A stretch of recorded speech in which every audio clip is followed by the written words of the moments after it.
everyone, Grant Shafranski here, Director of Instruction at North Oaks, coming to you with a new series of videos that we'll be releasing over the next week or so, leading up to when the golf course eventually opens, called the Quarantine Golf Academy.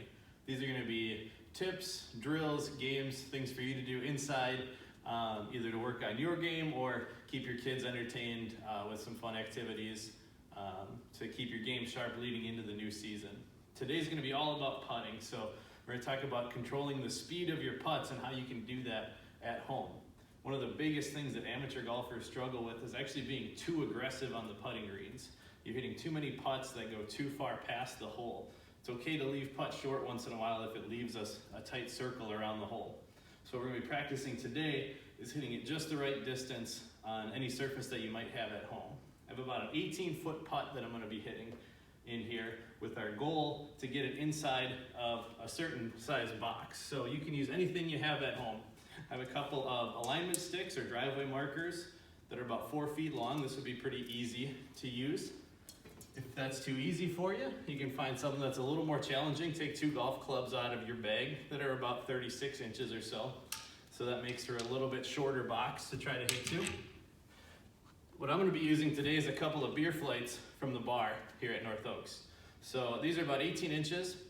We're going to put these up against the wall on the far side over here so that they touch the wall.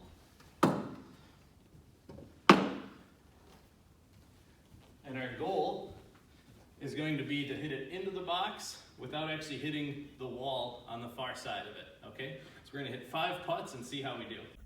Okay, let's pause it right here. I want to take you back to something I mentioned that some of you might be confused by. Far past the hole. It's okay to leave putts short once in a while if it leaves us a tight circle around the hole. So we're going to be practicing.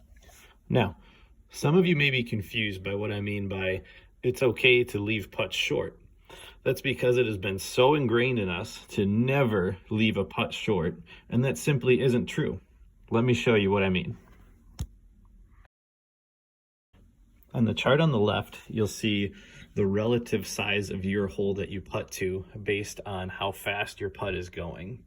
Meaning that if I stop my putt dead even with the hole at 0 feet past it, I have the entire 4 1/4 inches of the cup to use for my putt to fall into.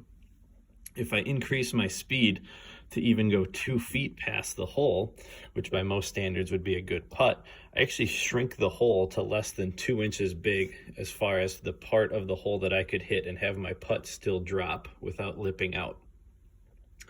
And that's important when it comes to making putts, as well as increasing the percentage of 2 putts that we get and reducing the number of 3 putts. So in the chart on the right, what you'll notice is that PGA Tour players definitely make more 10 to 15 foot putts, about 29% to 18% versus the average amateur player. And they also make more 15 to 20 foot putts, 19% to 12%. But what's shocking is that they will actually leave a higher percentage of those putts short than amateur players. So what that means is that the average amateur player is putting much too aggressively, only leaving 12% of their 10 to 20 foot putts short. Okay, so what that tells us is that amateur player is trying to make too many of those putts rather than just leaving it within 1 foot short to maybe 2 feet long. That should be our goal between that, to have about a 3 foot putt profile or a speed profile where we leave it about a foot short to 2 feet long on average. And as the length of the putt increases, that speed profile will change as well. So maybe from 40 feet, our goal becomes leaving putts between 2 feet short and 3 feet long within a 5 foot range as something that's more achievable based on your ability level.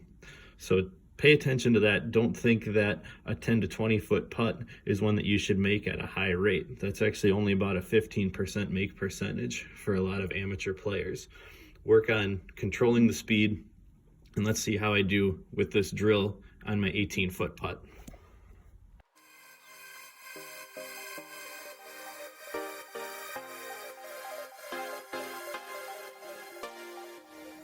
So as you can see, I got 2 out of 5 of my putts inside of my box. The I picked out to be the right length for me to use.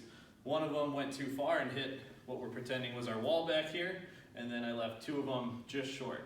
So what I would do is continue to work on this drill until I could get 5 out of 5 pretty consistently at it. And then I would know that I'm getting better at controlling the speed of my putts, or at least becoming more consistent at hitting them the right distance. So try that at home, see what works for you. And if something's too easy, keep trying to make it tougher and challenge yourself. That's all for today's edition of Quarantine Golf Academy. We'll see you tomorrow.